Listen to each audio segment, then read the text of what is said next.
May kaloka. Pinag-deliver. So, kinuha ko na yung pagkain. So, okay na. Binayaran ko na. So, nagbigay na rin ako ng tip kasi syempre, alam ko rin naman yung pagod nila. Di ba, init naman sa labas talaga. Tapos, ayaw pa niyang umalis. So, 5 minutes na. Nandun pa rin siya sa labas. Sabi ko, di pinuntahan ko kasi syempre naawa naman ako nandun siya sa labas. My friend, what happened? Something problem? Sabi niya, no, I'm waiting for you.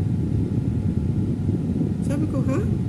Are you waiting for me? Sabi ko, I'm still on my work. So my work will done later pa. No, I'm waiting for you. Maybe you give your number. Ha?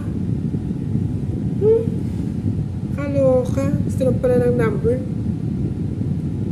Kaya, mga ganito, marami dito talaga. Marami nang hihingi ng number.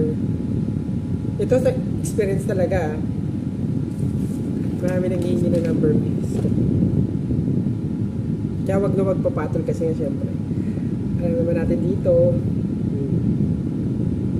mahirap machupit na mga mga pangkalawakan. So, lang, ganun lang. Sabihin mo na lang, no, my friend, you go, maybe I will order again. Order again. Maybe I will order again. Ganun lang. Sabihin mo na lang sa kanya, I will order again, my friend. No need.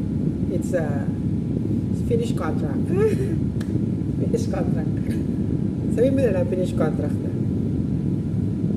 Lilipas na yung panahon.